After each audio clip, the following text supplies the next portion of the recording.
Yan, buti mo nagkita yan. Napanatan ko talaga ito si Raul Manuel eh.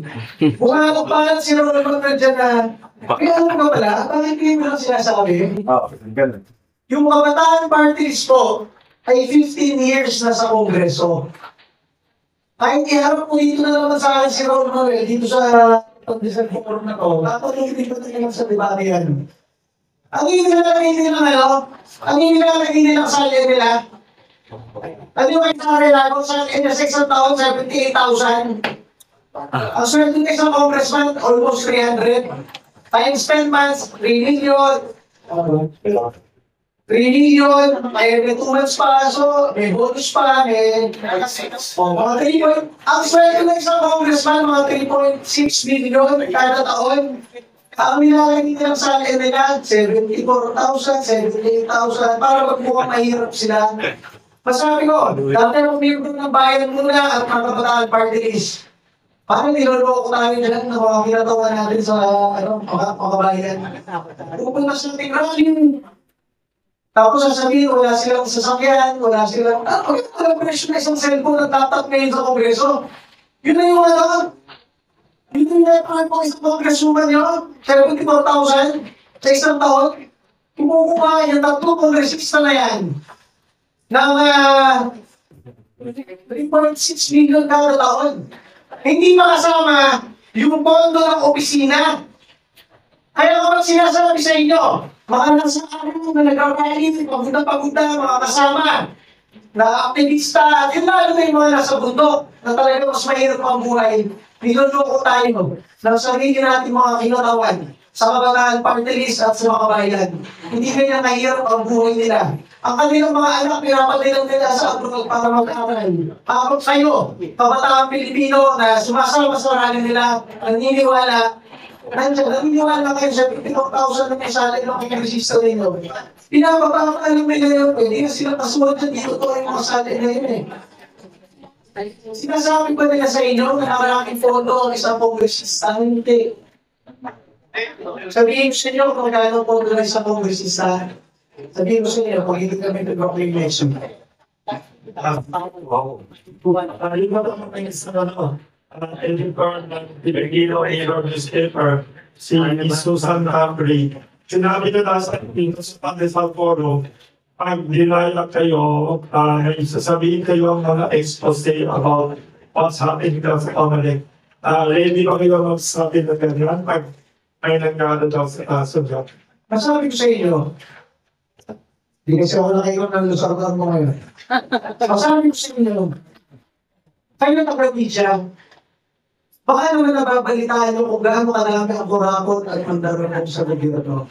Bilang media, bilang mga media na nakatutok sa gobyerno, baka naman nababalitaan nyo na napakaraming ahensya ng gobyerno ang kilala sa korupsyon. Imposible namang hindi nyo narinig yun sa araw-araw ng trabaho kapag sagap ng balita. Pangalawa, kami sa Duterte Party List, inatangka namin solusyonan yung mga ganyan. Kami ang nagbabalit ng death penalty para sa plunder, corruption, terrorista NPA at heinous criminals. Wala na nagpo-co-author niyan sa amin. Wala kami kasamahan na nagpo-co-author niyan. Tatong nyo na lang bakit. Kung lahat ng aming mga politiko ay napakaganda ng hangarin para sa bansa, bakit wala? Nagpo-co-author ng paniwalang bakas na nag-iisa para ibalik ang death penalty para sa mga narambong, kurakot, terorista NPA at mga heinous criminals. Pagkatapos ba patungkol sa heinous criminals meron? Pero doon sa terorista NPA at mga mandarambong, bakit wala? Itanong nyo. Bakit meron naman wala? Bakit mo sabihin? So, masabi ko sa inyo, sa napakadaming kurakot sa ating gobyerno, na masusukakan na talagang hindi kaya solusyonan ng isang kongresista.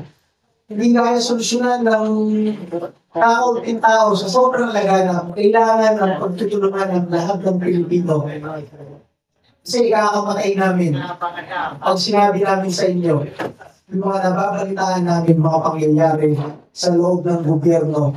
Oposisyon man o administrasyon, dating kongresista man o incumbent na kongresista, bakit ko walang nagsasalita?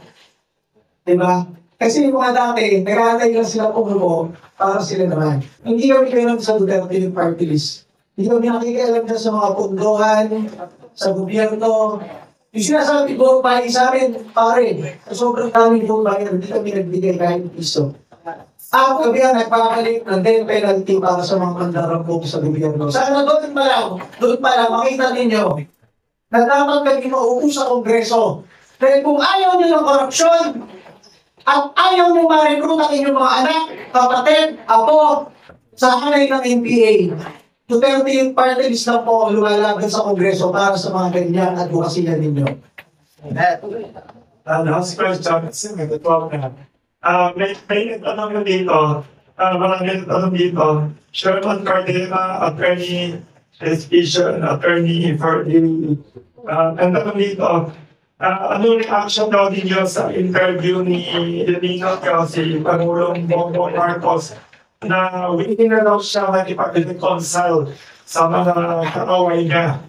Anong reaction ninyo sa ano mga kondisyon ang pwedeng gobyerno para makipag-reconcile yung mga kaaway? Katulad ng President over Sinabi yan nung isang araw, isang linggo yata, sir, isang linggo. Ang sagot ko, sabi ko, hindi ko maniwala siyang buti na rin yan. Kasi namin, Marcos, Duterte Marcos talaga rin matagal na. Marcos Loyalist kami, Duterte supporter kami noong 2016. Ang kinampanya namin, Mayor Duterte at Senador Marcos, hindi yung Duterte Cayetano. Siyempre, ngayong 2022, Marcos Duterte naman kami. Ninong namin si Bongbong, ninong namin si Speaker, ninong namin si Anton Labraneo, tatlong magkakabarkada dyan, na nakaupo kayo. Noong panahon na hindi sila makaupo sa aming gobyerno, natalong Vice President, kakaunti lang kami, nakapunti ni Pangulong Duterte na Marcos Loyalist. At isa kami sa laging nilalapitan ng Ninong Bongbong, iniimbita sa bahay, sa opisina, lahat ng aking mga event sa National Youth Commission, sila ni Senador, ni Governor Ivy pa, ang bisita. Masabi ko sa inyo, nung tulang ko yung aming pinakapatid, si Sandro, naninong rin ang anak namin naman. Nung tumalak po pagka-congressman for the first time, noong 2021-2022, itinulong namin lahat ng aming pwedeng itulong galing Kongreso kay Sandro. Doon kami nagkakampanya ng Duterte Parties, nagkakampanya sa Lawag, sa Ilocos, para lang tulungan si Sandro. Pagkatapos ng pagkapanalo, pagka-presidente at pagka-congressman, kapag nasa yung bumong, parang free surrender na, ay, basta, doon na lang. Pero sabi ko sa inyo, ginawa nila sa amin, at ginawa nila kay sa mga Duterte na nagpaligid sa kanilang ama. Sabi, nabudol kami, baka kayo, nabudol rin.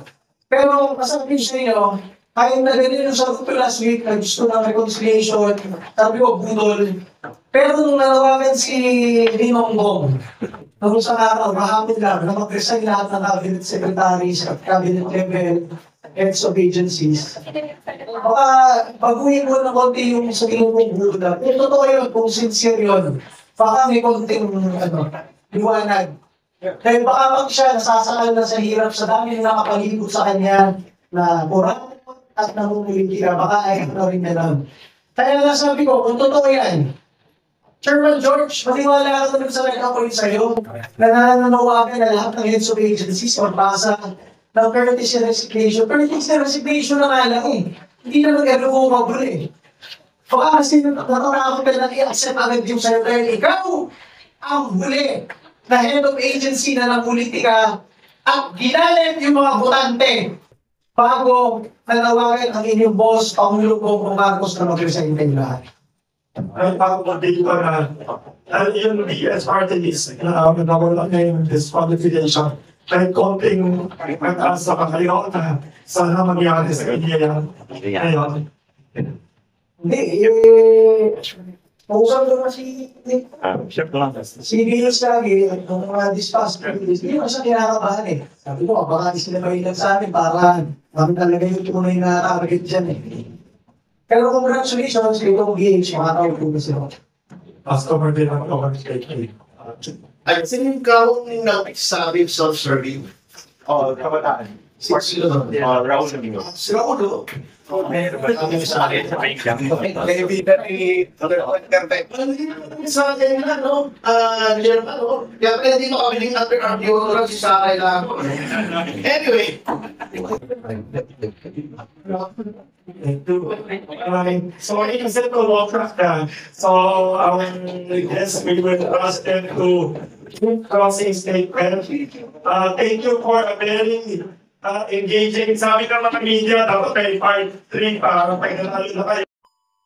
Ano? May mga businessman na Filipino-Chinese, labing dalawa na daw yung nakita. Ay, na-investigan ng FBI, yung parang bang marantas sila sa barangay. Ang loko laterals. Bakit binibigyan ng Kongreso ng 2 bilyon na pondo taon-taon kung ganyan na pala iniimbestigahan nyo? You are also contributing to the political persecution being done by agencies to the opposition. At yan lahat ang backlash. Pumunta ni Bongbong Marcos, kaya nagalit na si Bongbong Marcos. Wala na siyang maigidos. Dahil lahat ng ginagawa nyo, pamumulitin na sa iba't ibang ahensya, akala na natutuwa yung boss nyo. Lahat ng galit ng Pilipino, humahataw sa kanyang mukha. At nakita niya ito, natalo yung kanyang mga kandidato sa 2 key cities ng Mindanao, sa key province ng Visayas, at sa Kapitolyo ng Pilipinas sa Maynila, at sa maraming lugar pa. Kaya pinapatigil na ni Bongbong Marcos, pinagre-resign na kayo para magbigay ng national chance to redeem himself to the Filipino people. Eh kayo, patuloy pa rin. Di ba? Alam mo, ganyan talaga sa burokrasya eh. Passive-sipan na passive-sipan. Pero baka sana ma-realize nyo ngayong libong ito na puno na rin natin yung boss na hindi na siya makahinga. Hindi na siya makakilos sa dami na sinasampal sa kanya. Hindi naman sa inyo sinasampal eh. Sa kanya lahat ng sinasampal, lahat ng pinagkakagawa nyo sa iba't ibang ahensya ninyo. Yes, we can do something about it. About the speech or sa akin sa pamilya, may 18 million na ako sa election. Noong 2019, may 81 million na.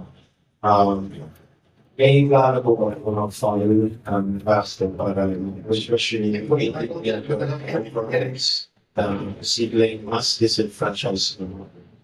I can only speak to solar positive officials in the resource. Kung ang consequence yan ay mayroong 18 million overhauls, we have yet to verify that. But the concern is, yung transmission's integrity ay wala. Kapag mag-check ka kasi ng transmission integrity or network integrity, dapat uninterrupted mula sa source hanggang destination. Ang source yung automated counting machine. Yung destination is yung Homelec servers and transparency servers. Sabi nga lang, walang interruption yan kasi nga, private network yan, sabi, encrypted lahat. Pero sinabi natin mo naman sa hindi mo kasi yan. Ikaw na yung worst interruption that you would make. Mas sasabuli mo. Meron na talagang power at malaking interaction na active na naman manipulate ng mga motos sa gitna.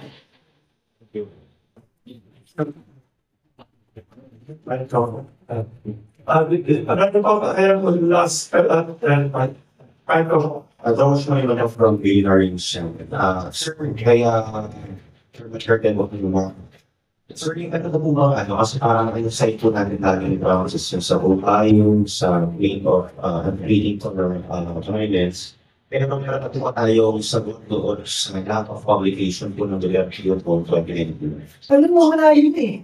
Invento lahat yan kung ang kabataan parties sa Kevin Baran yun. Kaya nakasumo ko ng disparament yan, adobe na yan eh. Kiniklaim yan, ng ilang taon na fake kami at hindi kami rehistrado, kaya petition nila sa Comelec, matanggal yung aming rehistro. Ano yung word eh? Yung petition yung matanggal yung rehistro kasi hindi rehistrado. Ang sinasabi ko nga, lahat ng aming notice of hearing, inaganda namin ng hearing.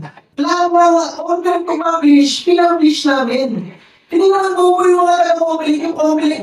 By the way, sinasabi ko nga, yung Comelec to 2019 to 2022, Yung senior commissioner, nag-aaway ko, di ba? Hanggang Supreme Court, nag-aaway kami. Talagang turugan kami yung dalawa. Kaya kung totoo yan, hinalo na ako kung nag-aaway ko. Ay, kakasuhan ko talaga yan si Atty. Maranil. Nakaka-visit na eh. Tinulaan ko lang si Rowena Gonzon. Ayun, natalo ko sa Supreme Court eh. Babalikan ko si Atty. Maranil. Wala na talaga yan eh. Siya lang sabi niya, hindi na kayo mare-register kung hindi kami nagsubmit ng necessary requirements. Hindi naman isang tao na yung pumipirma niyan. Division and bank, mga director na nagre-recommend. Lahat yun, hawak. Kung senior commissioner nakaaway ko, magkakasama sila araw-araw. Nasuhan ko talaga yan si Atty. Maranil, nag-visit na ako dyan eh. Sabi ko ngayon. Paano naman yung letter ni Sir, alam mo yung na-witness yung first time use ng mag-base sa transmission ng Israel Mercedes. Can you walk us through that? And na-witness yung ba siya first one? Yes, I did.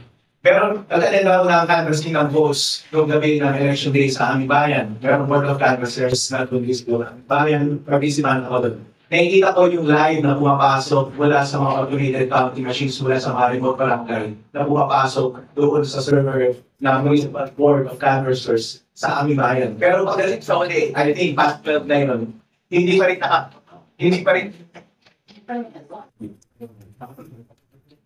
rin nakakapasok yung dalawang barangay mula yung resulta mula sa dalawang barangay sa aming bayan. Kaya kailangan namin mag-coordinate sa kanila at kunin yung mga USB devices mula sa makina at dali mismo doon sa proceedings namin sa Municipal Board of Canvassers. Kasi apparently, yun yung required ng procedure. So, nilagay nila yung USB devices doon sa sealed envelope, dinala nila doon sa proceedings namin, ilan-seal nila yung envelope at gamit yung computer ng IT person ng Board of Canvassers, doon nila, through that laptop, in-upload yung resulta ng nasa USB na yun papunta doon sa servers ng Municipal Board of Canvassers at sa servers ng COMELEC, hindi sa mga transparency server. Throughout the process, nakalabas doon sa screen na TV yung ginagawa niya doon sa laptop niya. At pati yung mga file structure ng USB mo nakikita ko. At pati yung file na pinili niya para i-upload, nakita ko. At yung file na yun ay napakaliit lang, 76 kilobytes. At nung i-upload niya yung file, it took us minutes para upload yung file. Ang tumatakbo sa isip ko that time was 76 kilobytes. Napakaliit nun. Mas malaki pa nga tayo napakaliit ng thumbnail sa yung profile pictures sa Facebook para yung size ng file na yun, napakabilis, dapat split second lang, ang lakas ng signal doon sa aming munisipyo. Ang average signal ng mobile networks dito sa Pilipinas is 35 megabytes per second. So, super split second lang dapat mag-upload ang isang 76 kilobytes na file. Bakit? It took several minutes bago lumabas doon sa servers ng COMELEC. Ang tanong, problema ba ito sa mga tablet? Hindi. Problema ba ito doon sa network, cellular data network? Hindi. Kasi nga, mabilis yung signal sa amin. Problema ba ito sa computer mismo na ginagamit na laptop or yung server mismo ng COMELEC? Malamang hindi. Kasi mabibilis na computer yan. Hindi yan magagamit sa isang 76 kilobyte na data transfer. Hindi tayo gumagamit ng 1980s o 1970s na computer system dito. Ang tanging explanation lang doon ay merong traffic na ginagawa sa gitna. At kung meron mang interruption na ginagawa sa gitna, tatanungin ko ang sarili ko, automated ba yun? Computer ba ang gumagawa ng traffic? I don't think so. Kasi kapag computer at pre-program yung gusto mo manipulation doon sa data habang nagtatravel siya, it only will make you a split second as well. Kasi mabilis yung computer. Pero kapag gano'n kabagal ang aking belief ay meron nilang acting na manipulation na ginagawa during the transmission process bago siya mag-reflect doon sa server ng Municipal Board of Canvassers at sa servers mismo na phone. Sabihin ko, kay Atty. Procasio naman po, sir, medyo mga iba lang. Pwede po magtanong ng updates kung nasa na po kayo si kasama. Your guess is as good as mine. Mga problema namin,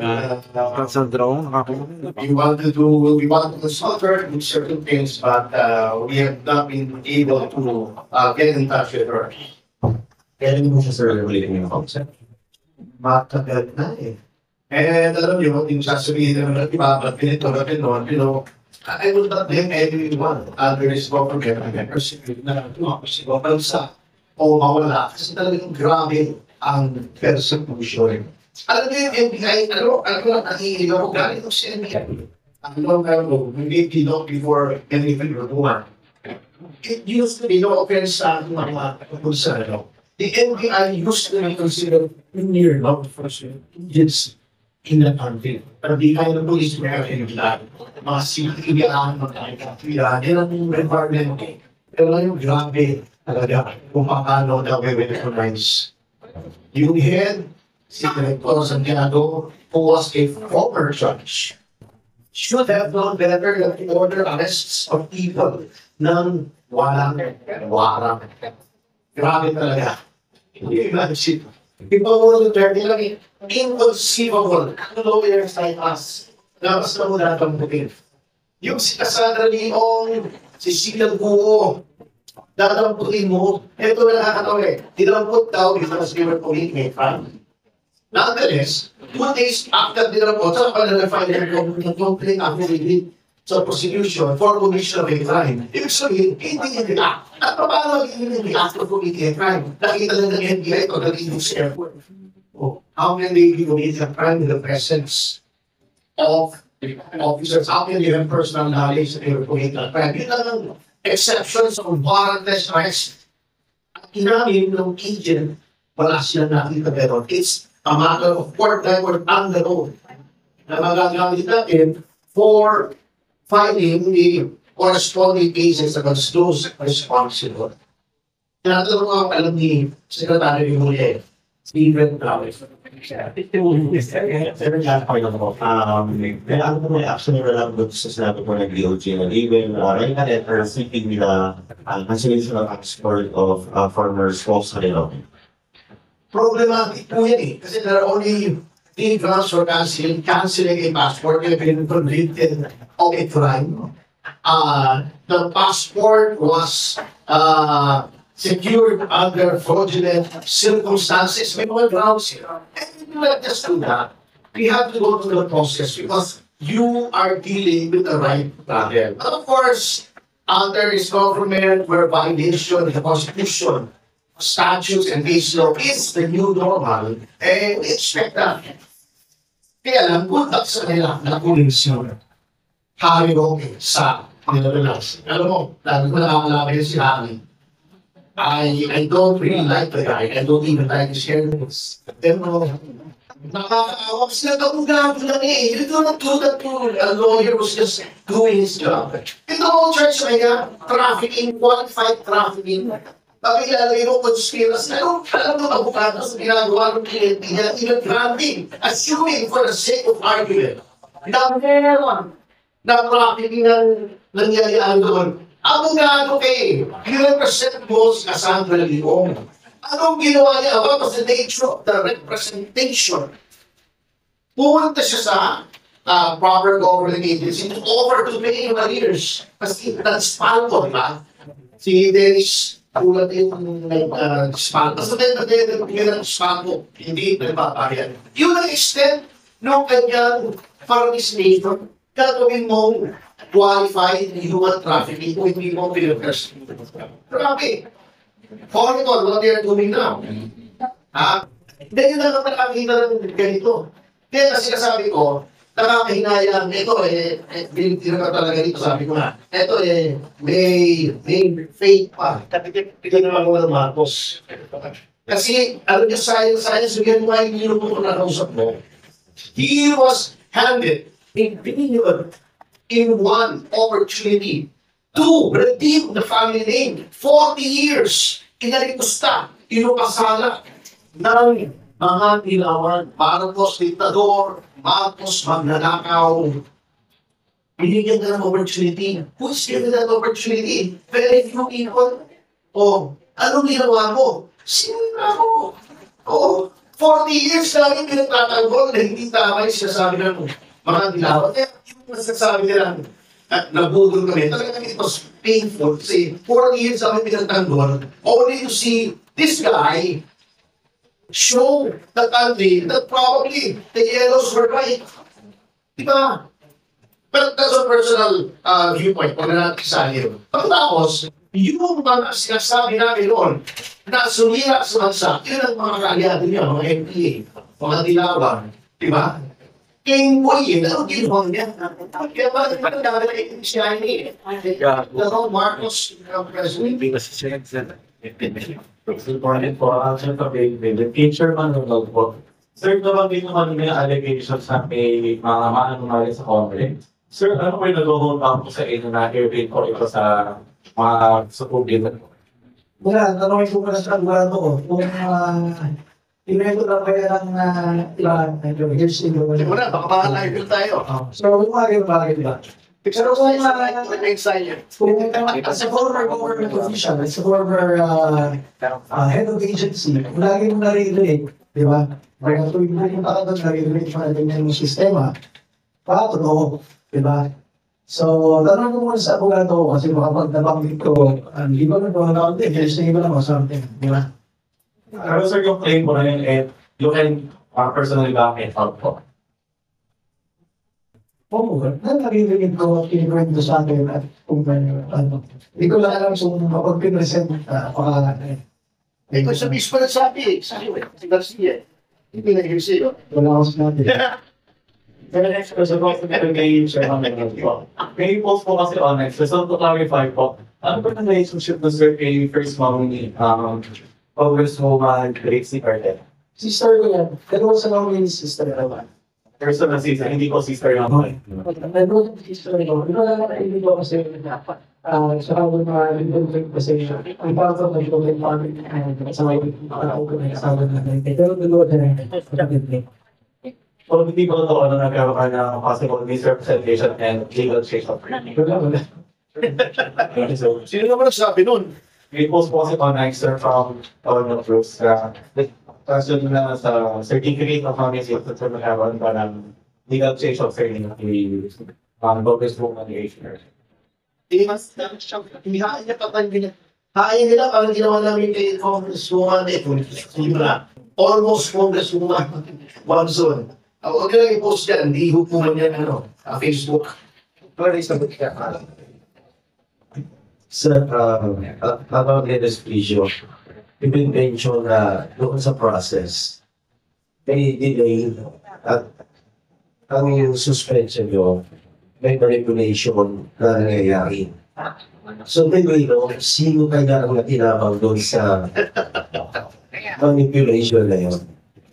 I don't know. But these are the things we know. Inamin ng COMELEC na merong data center 3 na active na tumatakbo on the day of the elections na nagkokolekta ng lahat ng results ng automated counting machines. At sila yung nagkokolekta. At sabi ni Chairman George Garcia, every 15 minutes na sa lahat ng transparency server. The fact pa lang na meron na kagad breach sa legal requirement na dapat diretso from automated counting machines papunta sa COMELEC servers at transparency servers ay malaking indication na ng widespread fraud. At ang burden na mag-explain ay nasa COMELEC. Kung ano mang speculation ang iniisip mo ngayon habang sa kanilang kamalirang ginawa ay valid lahat yan at lahat ng CC ay dapat ngayon sa COMELEC at nasa COMELEC ngayon ang lahat ng bola para ipaliwanag at itama ang ating mga suspicion. Pero hanggang hindi nila pinapaliwanag yun, valid lahat ng suspicions namin. Sir, last question na lang talaga. Ito na lang po microphone. Sir, naniniwala po ba kayo na maliban kay COMELEC, George Garcia, COMELEC Chairman George Garcia, as mga commissioners, may mga pagkataas pa ng opisyal ng gobyerno na dapat managot sa nangyari sa regularity during the midterm elections?